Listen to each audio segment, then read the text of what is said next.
Hey there, welcome. I am so ready to start using my Hobonichi weeks for 2022. I usually wait at least till December, but I'm super excited and I figured it could be useful to have information from November in here in my transition to the new year. So I thought, why not?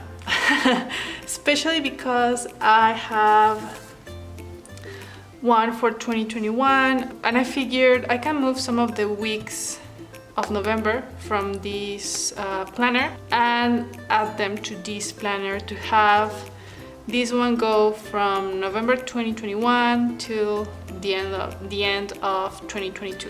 I did some work in advance with the months in the monthly spreads, and I have sticky notes everywhere to remind myself how I want to use each section. And yeah, so I left off in June. So let's finish the monthlies. Oh, here. I know I want this one for September, this one for October, maybe this one in June. So two of these for November. So we have September, October, November. So this one is going to be December. That leaves us August, June, and July. So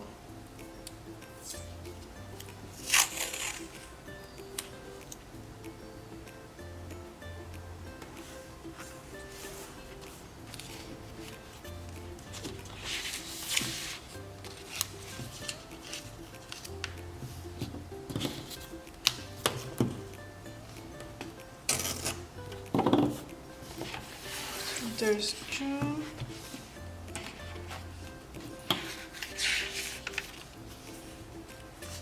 and July,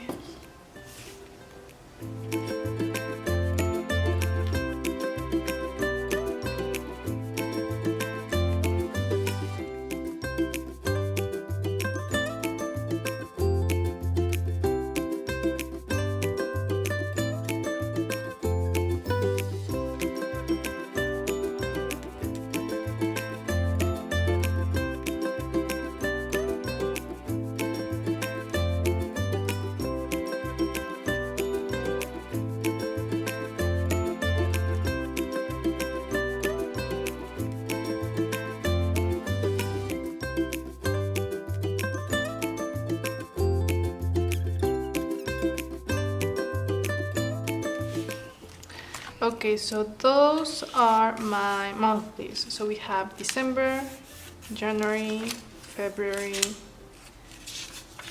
March, April, June, July, August, September, October, November, December. That's ready.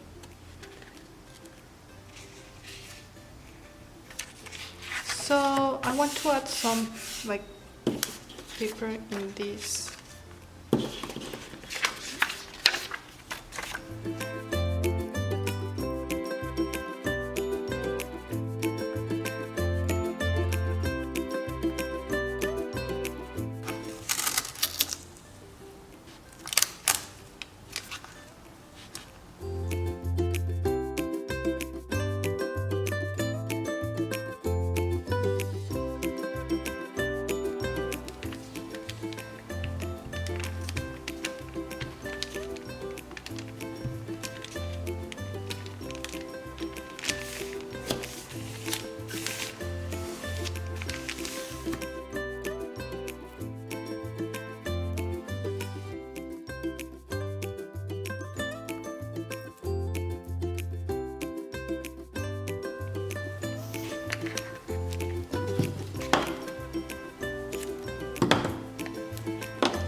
Okay, so there's that. So monthlies are ready. Last 3 weeks of November are also ready.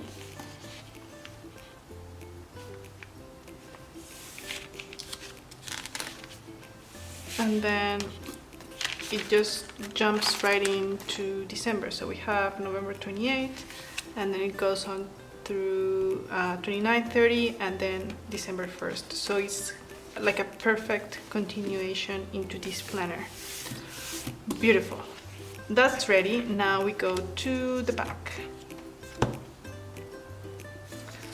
Okay, so this planner is meant to be kind of like I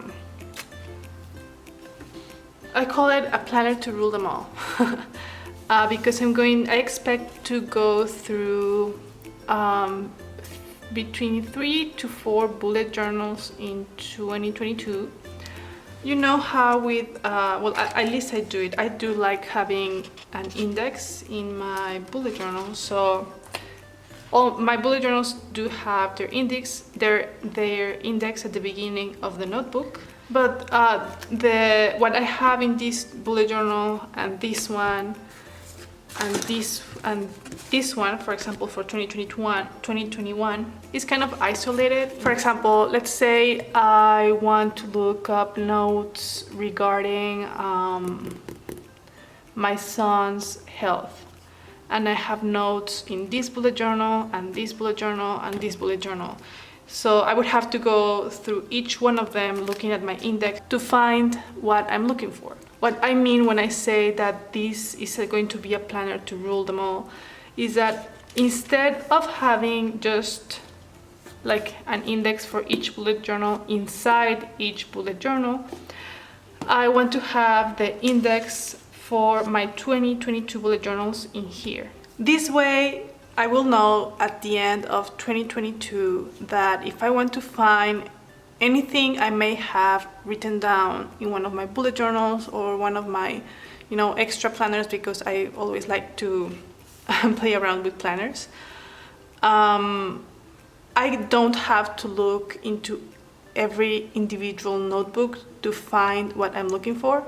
I know that the index for everything I planned and for every bullet journal or notebook I had during 2022, here I will have the index. So I only have to look for notes in here. And I will have the page number, and then I know to which bullet journal I have to go to. So yeah, that's my plan for 2022. So this page is going to be my index. Well, these two actually is going to be my index for these Hobonichi weeks. This one is going to be my index for my first bullet journal, second bullet journal, third bullet journal, and I'm leaving space for a fourth. And this page is for contacts. I know I can have my contacts in my phone, I know that. But contacts such as dentist, a specific office that I may call, what else? The family's doctor. Those contacts, for some reason, I like to have them in paper. That's just me. I know that probably for most of the world with phones, many people prefer to have all their contacts on their phone. I do enjoy and prefer having them on my planner, like we used to do back in the day. So, like in my phone, I have family contacts, friends, people I call often, and I stay in touch often. Here I have, some government offices, doctors, physicians, my son's pediatrician. So yeah, there's that. I don't do like a lot of decoration when it comes to my collections.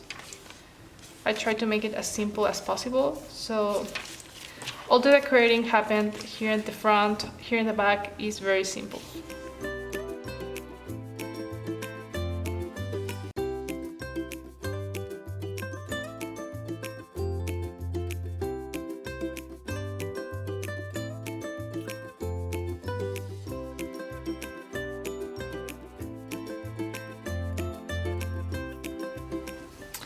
This is one of the spreads I found most useful in my previous bullet journals. So basically, you know, it may happen to you.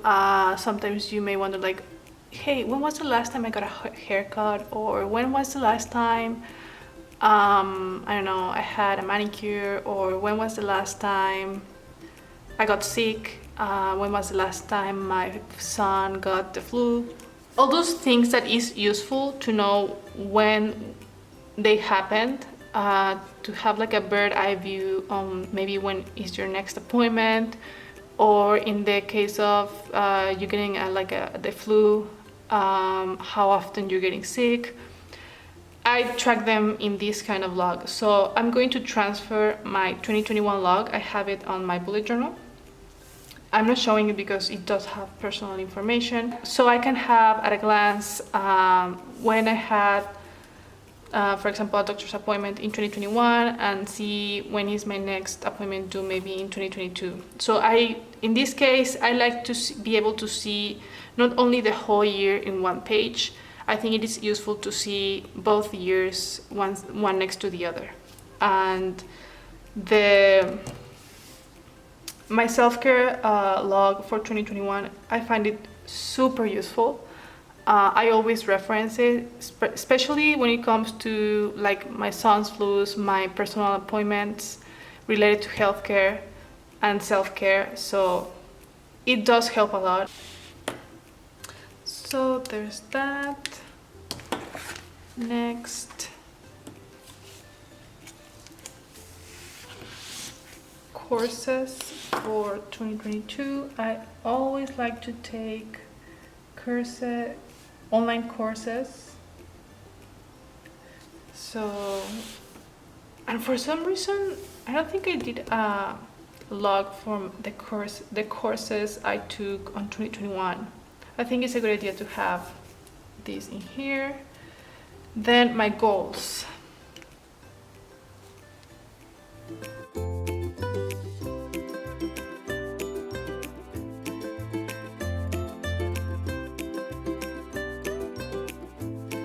Okay, this section is for my goals. When I set up a new bullet journal, and even though this is not a bullet journal, it does have collections that I would usually have in my bullet journal. I never do all the months at a time, because I like to evaluate if the way I'm doing it is useful, is helpful, and is functional.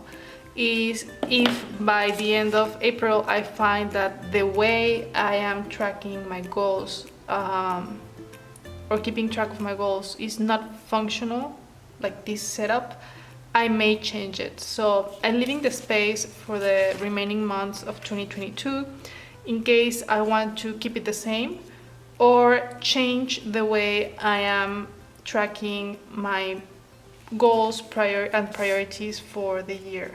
Right now I have health, everything related to my son, projects, and review.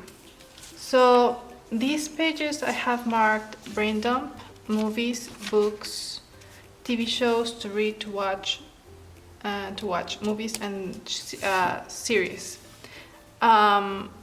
This part I'm still deciding if this is something I would like to have in here or if I would like to have this as part of my bullet journals. I'm still deciding, but I'm leaving the space in case I decide to have it in here. If I decide to have it in my bullet journal, I'll just use this space for notes. And finally, I have my weeklies for time blocking. I like to do time blocking. It helps me a lot to visualize my week and how I want to spend my time. If you follow my channel, you may know that I don't do it every single month, especially the last portion of the year, like November, December, and January, I don't do time blocking really, but I started these spreads for January just because I want to see if this space is enough for me. So I'm going to use January as a trial month for my time blocking in this kind of very constrained space. If it works, I have also set up the weeks for February, and if I find that I am happy with this weekly view in here, I'll finish the rest of the weeks in here. So far I only have 2 months, and I'm going to keep it like that, and fortunately I have plenty of space to keep adding notes and writing things down. So I am excited about working with my first Hobonichi weeks expanded. This is the sneaker weeks, and yeah, I'm ready to start using it this Monday. And the cover for this one, I'm still waiting for it. It's a zipper cover for Hobonichi weeks. It is not made by Hobonichi, but it mimics or imitates the look of a Hobonichi zipper cover, and I'm very excited. I just have to wait for it to arrive to have this planner where it belongs. This is going to be my first bullet journal of 2022. I have set up the first 4 months of the year, so January through April. So, and I also have to prepare this planner. That video is coming. I chose this paper for the cover pages. I still need to decide what kind of paper I want for the back. And like I mentioned, I'm also still deciding what kind of collections I want here and what kind of collections I want as part of my bullet journals. So as soon as I figure those things out, I will do a setup video for this one and show you how my 2022 final planning lineup looks like. If you have any questions, go ahead and leave them in the comment section below, and I will do my best to get back to you, and I hope you have a wonderful, wonderful day. Bye-bye.